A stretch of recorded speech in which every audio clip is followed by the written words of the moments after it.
The Vietnam War, it's over. Your job's just begun. A new HBO original limited series. Welcome to the world of spycraft. Strap in. From executive producers Park Chan-wook and Robert Downey Jr. What are you concealing? Based on the Pulitzer Prize-winning novel by Viet Thanh Nguyen. What if I told you that I was a communist spy? How did you become this? The Sympathizer, streaming April 14th on Max. Subscription required. This episode is brought to you by Bumble. So, you want to find someone you're compatible with, specifically someone who's ready for a serious connection, totally open to having kids in the future, is a tall, rock-climbing Libra, and loves rom-coms with vegan pizzas on Tuesdays just as much as you do. Bumble knows that you know exactly what's right for you. So whatever it is you're looking for, Bumble's features can help you find it. Date now on Bumble.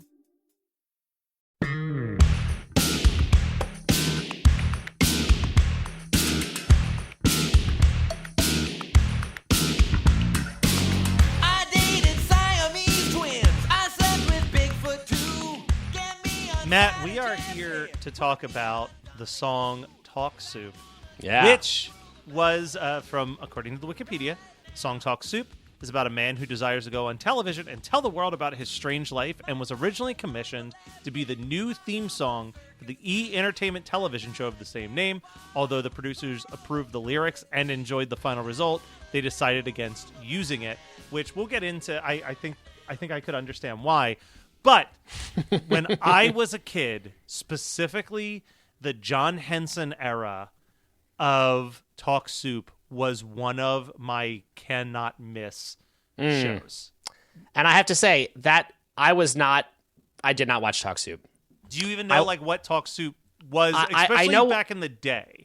I it know, changed a lot with Joel McHale. Yes, I was going to say, and I did watch that one more, The Soup with Joel McHale. Yeah. That was more the time where I was watching a lot of that type of television, so I had a connection to it, and I knew that it was based on the older show. I've seen little bits of the older show, but I certainly was not like a devotee like it seems like you were, so you're definitely going to be taking the lead on this part of the conversation. So here's why I have my entire life, I would say, as a creator, and this is what drew me to podcasting, I think. I've chased down the desire to capture what Talk Soup meant to me. The closest thing that I can compare Talk Soup to is if you are a Seth Meyers fan and you watch his weekly YouTube series Corrections. Yeah. That is what Talk Soup used to be, which was a guy who was very funny by himself in a studio with just a small skeleton crew of probably 2 cameramen, a sound guy, and a lighting guy, and him just trying to make them laugh for an hour. Yeah. While making fun of clips from talk shows. So yeah, we had talked a little bit about how the pandemic made everyone into this format for a little while. For a little bit. Where all these late night hosts were doing the show from their living rooms to nobody. Yeah. And how interesting that was to see the different approaches to it and how certain comedians really struggled with that. That's how I became a Seth Meyers fan. I feel like he handled it so well. Seth Meyers did a really good job, and I thought that John Oliver also really, really did well with that format. But a lot of them, I mean, it's so hard, especially when you're doing those monologues. It's like not having an audience to react to your, like, comedy needs that reaction. Otherwise, you don't know. It's so made to. There's a reason why stand-ups don't do specials just where they're talking to the camera. A couple of them exist, but they're pretty rare. So I'll have to send this to you because as you know, I've been digitizing VHS tapes. Yes. And a recent VHS tape that I digitized was one episode of Talk Soup that was my absolute favorite episode. And it was literally, so usually Talk Soup would be like a roundup of like, here's the craziest things that happened on late night talk shows and on daytime, like Geraldo and Ricky Lake and stuff like that. Like it was like, what are the, for those of you who aren't watching this stuff, here's the most outrageous moment from all of those shows. But I think what I taped was like their highlights of the year. And one of the few things I remember about this was that it aired during Easter. So he was having an Easter egg hunt. He was trying to find 5 Easter eggs inside the clips, which was always just like shitty green screen of him just like sticking his hand into a shot and pulling an egg out. And if I remember correctly, that exact same time was when Kenny G like broke the world record for sustaining the longest single note on an instrument or whatever. I remember that happening, yeah. So he would just keep cutting to the footage. He's like, all right, let's check in on Kenny's progress. And it would just be like the same footage of him holding the note. But that's where I discovered so many like weird shows. And like that was where I first really learned about Jerry Springer, was through the clips that they would play. I will send you the digitized file that I have that please Talk do. Soup episode. Please do. And we could talk about it in the mailbag. You could watch it and be like, oh, there you know go. Good idea. Great. This is great. But I think that podcasting, doing stuff with Geekscape, doing the live stream, like I've always said that the live stream holiday special stuff is like my perfect world of melding Talk Soup and UHF into like a single thing. So Weird Al doing the theme song to Talk Soup should be my shit. Like this should be the home run to end all home runs. And I don't love it, is what I walked away with. Now, you said before we even hit record, very astutely, this is a Peter Gabriel style parody. It's not listed as such, but it undeniably is. So it's not listed as such. It's so like this came up before, right? Because Waffle King is coming up on this record, which is also very, very much in the style of like Sledgehammer. Yeah. By Peter Gabriel. This is not as songs like. No, this absolutely is Peter Gabriel. Like, it is so weird to me. And again, this is hard to, because we really like to just talk about the one song we're talking about. But just for a moment here, it feels like he went for the same target twice on one record, which is just so odd and very out of character for Al. And for years, honestly, I got these two songs very mixed up in my head. Like, they just blend into each other. Waffle King and Talk Soup just feel like they are this... Like, I don't know. It's very easy for my brain to enter the other song as I'm listening to it. So I agree with you. I mean, to me, actually, I actually feel like this is the song where, not that we haven't had some like only okay stuff in the middle here. To me, when this song starts is when the album starts to kind of take a turn down to me. Yeah. I like... Looking at the track listing now, the first half of this record, this 12-song album, this is track 7, so we're entering side B. We want to look at it that way. And side B is a little bit tougher for me. There's not as much for me to love here, and I would definitely include Talk Soup in there. I don't think it's bad, but I mean, we also talked about through the lens of whatchamacallit, through Achy Breaky Song, how this album feels kind of businessy and shrewd for him. And I think the fact that this is a commissioned TV show theme that didn't get used, that wound up on the record anyway, just adds to that feeling of like, I don't think this isn't a creative choice. Although it's interesting because it does hit on some interesting themes and stuff that Al will go back to later. Well, so that's what I was going to say. So there's a couple things here. First of all, I think I understand why they turned this down, because it doesn't really feel like a theme song to a show.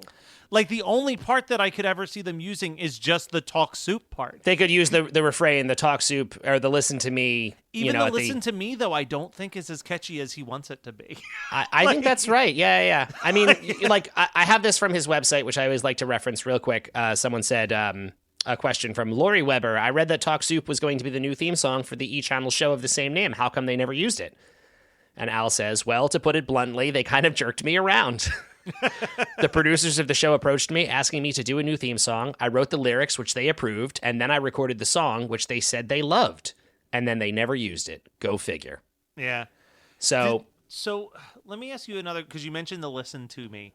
Uh-huh. And I can't help but notice every single time that Listen to Me part starts, it almost feels like he hits a bad note on the first me, right? Like, and he kind of squeaks up, which again, I have to say, that to me sounds like Peter Gabriel. Yeah. Like a little bit of an affect. Listen to me. Like he kind of like, it flies up a little bit in a weird way. Like to me, that sounds like Peter Gabriel. It is a very weird thing that, and man, like the chorus isn't that catchy. Like the Talk Soup, ba da da da da da. Yeah. Love that. Yeah, but the it's listen nice. to me part with the backup vocals isn't as good as it should be. But I mean, it's hard for us to talk about this song and not also talk about Jerry Springer because it is the exact same song.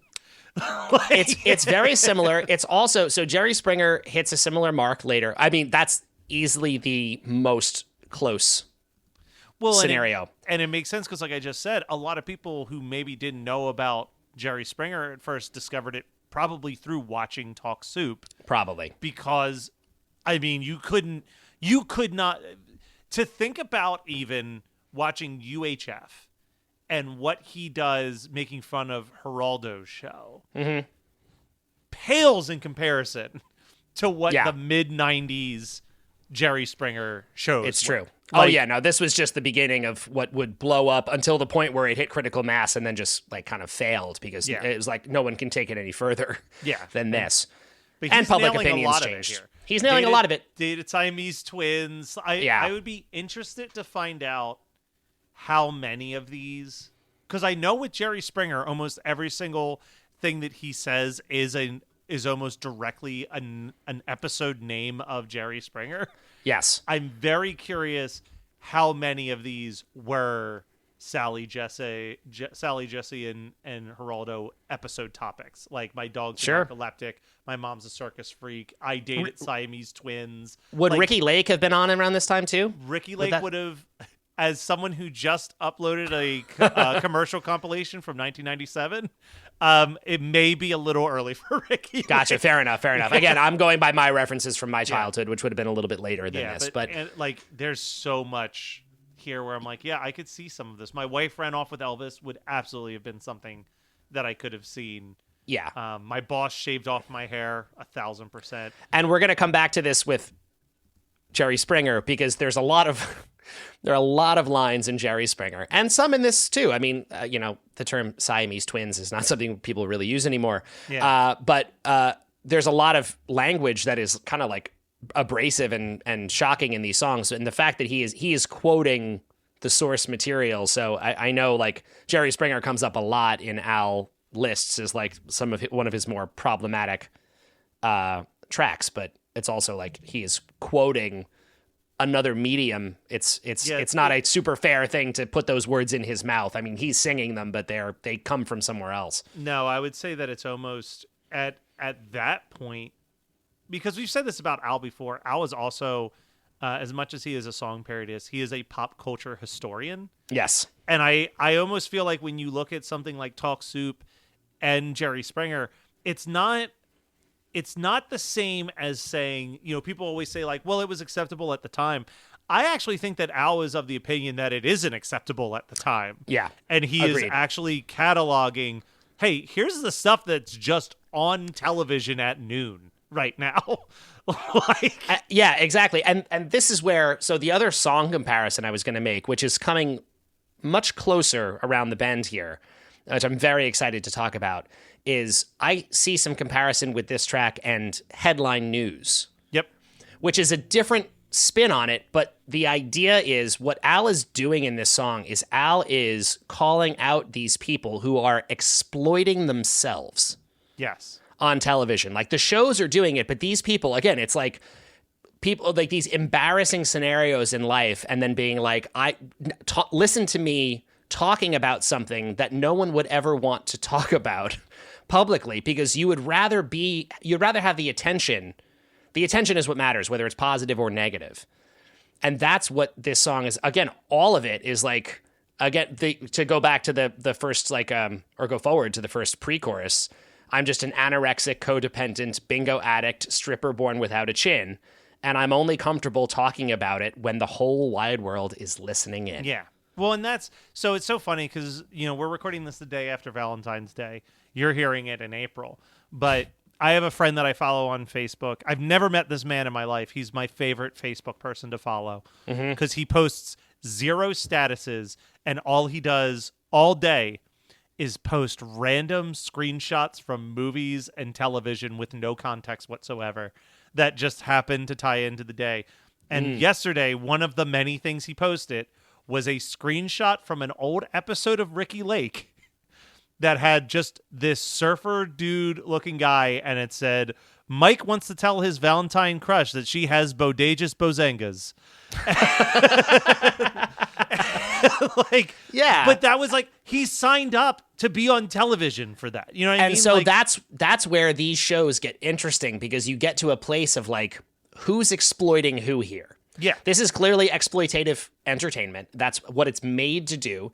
The network is getting this wild person to come on this TV and make a statement that no one else is willing to make. And that guy gets attention and gets to go on TV.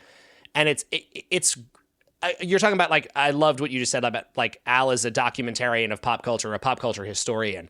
And this is a piece of pop culture that is gross. Yeah. But it's still real. It's a real thing. It still exists to this day, of course, with reality shows and stuff. Like, these people who are willing to do or say anything to get on television and to get famous or get attention or whatever it is we want to say about, like, however you want to describe it. Yeah.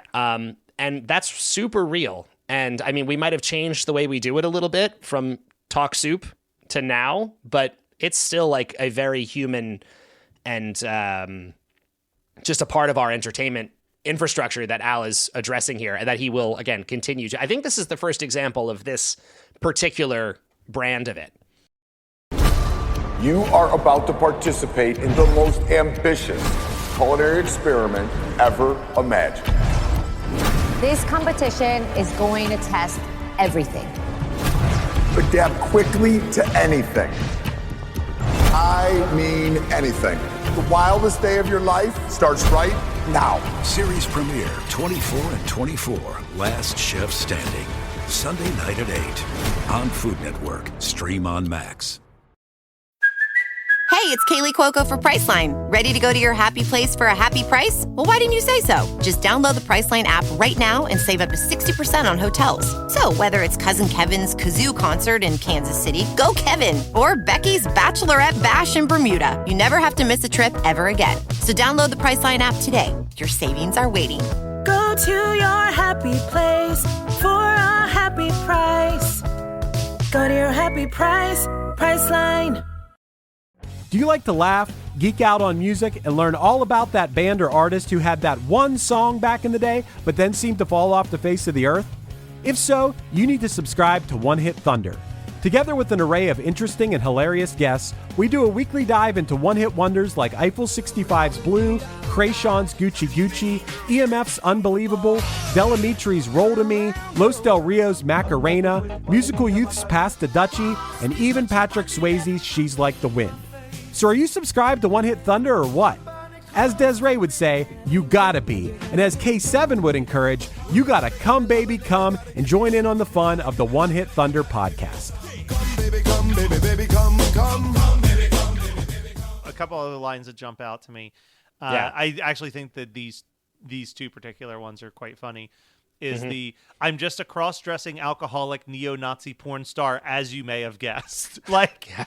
Just the absurdity of that. And then, I have no genitalia. I sold my kids for cheese. I love my blow-up doll, so bring out the camera, please, because I got to tell the world about it right now. Yeah. It's insane, and it's weird, and it's all of those things. But I think that this is one of those things where, I think that if Al is anything like me, there is this weird line of being wildly turned off by how intensely vulgar and insulting it is, and also, like a car crash, morbidly curious and can't look away at the exact same time. I think he must absolutely feel that way. Again, it's a recurring theme in all of his stuff. This is a TV song, really, right? And yeah. I mean, I was going to say, this is bouncing. This is a perfect companion piece to last album's I Can't Watch This. Exactly. And Al, in anything TV related, pretty much, he is, with the exception of Frank's 2000-inch TV, which we talked about. Well, generally speaking, I actually think this is a really weird thing to throw out there, but I think that Al, we love him to death. Al, listen, we love you. If this is the episode you tune into, I want to preface how much we love you. I think as we enter this time period of the 90s, it's ironic that the last album song of the 80s was Good Old Days to me. Because I like that. I mean, That's if you true. don't include UHF soundtrack as like an actual album, which I kind of don't, I think that we get from this point on, I think that Al has a little bit of the good old days when it comes to television, because I think he sees television as a very special communal thing, and he will celebrate what he thinks is good television. Like we said, him talking about The Simpsons in Frank's 2000-inch TV. But, you know, he does stuff like Talk Soup. I can't watch this. He does Jerry Springer. Like, when he's talking about television a lot of the time, it's kind of making fun of how gross and depraved television has gotten. But then we still get on Bad Hair Day something like Syndicated Incorporated, which is about loving watching these old reruns. It's true. Like, I think that I think that Al has, at least Al in the 90s. I think Al in the 90s had a very nostalgia missing of like what made him like television as a kid. That like the 90s into the early 2000s was a complete dead zone, like just a very dark time. Because then when we get to later albums, it's a lot less of that. And all of a sudden now we're getting Al like doing the theme song for 30 Rock for an episode, or like showing up on like what is kind of the gold, like we're back into a golden age of television right now. And I don't think that it's an accident that Al's not writing like almost like Old Man Yells at Cloud songs about what's being shown on television as much. It's true. I mean, well, that's a really interesting like macro point, Matt. I like that, because you're right. I mean, his lyric, he does. I mean, okay, so he will cover TV again, as we noted. Like, there's a Syndicated Incorporated is coming up. Couch Potato on Poodle Hat. There is going to continue to be that sort of content, but he moves into like a more modern. He winds up writing songs about Craigslist and about like he does switch into a more modern internet based medium or like a reference point for people, because TV did lose its power for a little while there. It's kind of back, although now it's also back through the umbrella of the internet, because how many people are watching TV despite not having cable TV anymore. So Matt, yes, sorry, I got curious on if this made it onto the TV album, because I never owned the TV album. Yes. And I just went onto the Wikipedia page for the TV album. Now, if you're on the Alapalooza track list, it just lists this as an original. If you're on the TV album on Wikipedia track list, it lists it as a style parody of Peter Gabriel's song Steam. That makes sense. There you go. I mean, again, I don't think that's, I'm always curious where people get those things from. I don't know where that would have, I didn't see anything specifically with Al noting Peter Gabriel on this track. Sometimes he just will straight up say it. But that is what I think is correct. Absolutely. Yeah. So, I mean, it's not even just like us throwing out a suspicion now. It is documented somewhere. Usually if that pops up, that means that there is some, maybe we just haven't found somewhere. It, but some point where someone referenced, yes, this is in fact inspired by this song. Yeah. Which, I'm not familiar with the song Steam by Peter Gabriel, but I know that you're a bigger Gabriel head than me, so I'm checks out. Yeah. It checks out. So I mean, anyway, back to your larger point, I think that in terms of Al with TV, I think a lot of this stuff all points to this sort of like inherent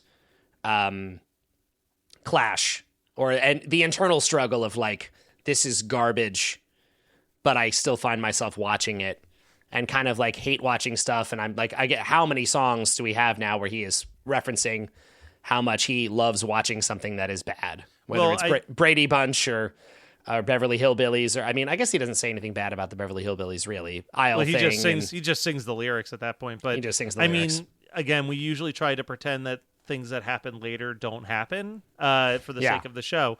But I mean, like we said, it's hard to not also compare to Jerry Springer. And I'm trying to find the exact line that he says. It's totally worthless, like a bad check. It's like a train wreck. You don't want to stare, but you can't look away. And I think that sums up how he feels about a lot of these shows. It's like, because, man, I got pulled into it too. Like, if I was like flipping through the channels and Jerry Springer was on, I would find myself watching at least 5 to 10 minutes of it. Just like, everybody did that for everything. And again, it's for like loads of current shows as well. Like, I mean, listen, I just there are plenty of people binging all the new episodes of Love Is Blind. I don't like a single person on this. Yeah, season. that's the thing. But I'm going like, to finish it. How many people are willing to go out in public and be like, I think Vanderpump Rules is amazing? Yeah. Like, of course not. But people watch these shows religiously. I mean, and even a better reference is 90 Day Fiancé. It's like, how many spin-offs of 90 Day Fiancé are there right now? There you go. 8 Perfect. of them. Perfect. But Yeah. But yeah, it's I don't know, man. Reality TV is such a weird topic because boy, do I like watch it religiously. And I think it, my buddy Kyle talked about this one time because him and his wife watch Sister Wives together all the time because he works near home. She works from home. So he would walk home for lunch and they would put on Sister Wives. And he's like, it's not a good show, but that's why it's so great. It's so low stakes for them. Yeah. To just like throw on. You could pop on any episode. It doesn't matter. Like, and I think that there is there is that charm of reality television of like, it's both something that you're very high stakes in the sense of these people are human beings and you you sometimes find characters that you really like and you can follow them on Instagram and the story and the drama never ends in that sense. You just follow them for the rest of their lives ultimately. Absolutely, yeah. But it's also super low stakes. You don't know these people. They don't mean anything to you and like after their season is done, they're gone essentially right. And you just move on with it. Yeah. I was going to say as well, like what a great in that sense, isn't Talk Soup the perfect representation of this exact thing that Al is talking about here, which is the show is making fun. Talk Soup is making fun of all of these shows while also giving them to like acknowledging in this format that you still, even making fun of it, you still want to watch it. Yeah. It's distilling the best moments or the most dramatic moments or the most crazy moments from those shows and presenting them to you in rapid fire. But it's the idea of like, oh, I don't need to watch the whole... That it's like the equivalent of like, I don't need to watch an entire episode of Saturday Night Live because I can look up a couple YouTube clips of certain sketches the next day and not bother with the rest of it. Like that really kind of sums up the whole thing, doesn't it? Like, I know this is dumb. I know I hate it, but also I really want to see it. Yeah. That's what Al's, and that's why this is it's a shame this didn't, I mean, I agree with you, Matt, that I don't think if the goal was to write a theme song, I don't see how this could have been.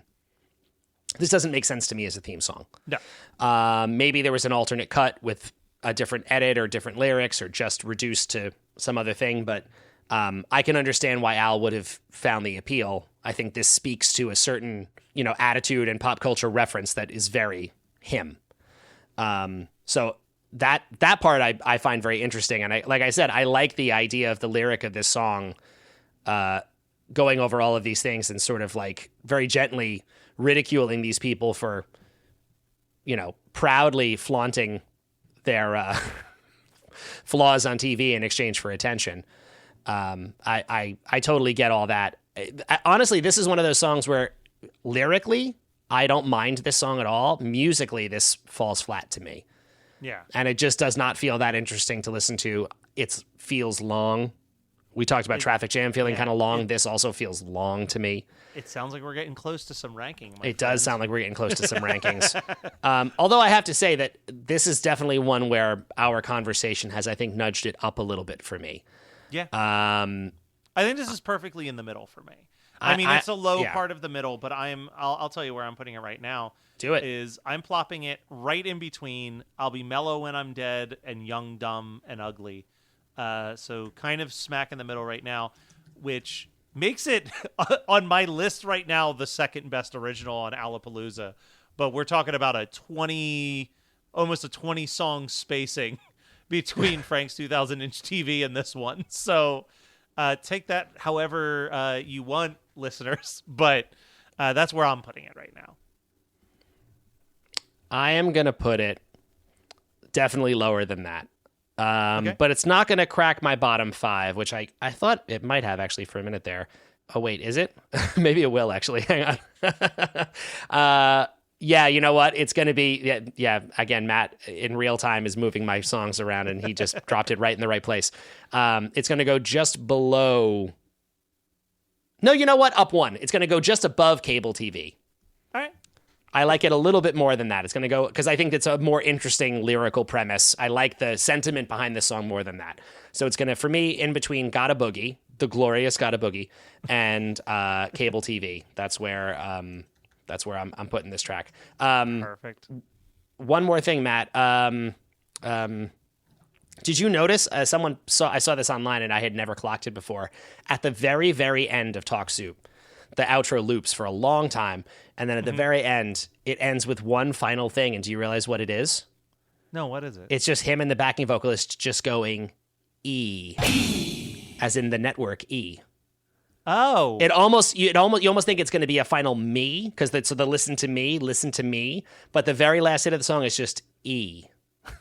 Wow. All right, I'm gonna have to go back and listen to it. And I'll try to put snuck it an E in here there for people to listen. Yeah, he snuck an E in there again, presuming that they were gonna wind up using it for the show, and I guess he thought that might be. It didn't work. They didn't like it.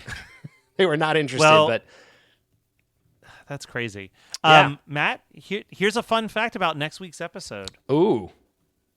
Despite the fact that there are 5 songs left on this album, next week's episode is the last of the parodies, which is unprecedented. I don't think we'll ever see it again where there are just 4 originals and polkas to wrap up an album. For Al, I think from this point on, he's pretty solid on his parody, original format. Yeah. But this is and it's the last song he recorded for the entire album. So the last one. Stay tuned for that, I guess. Yeah.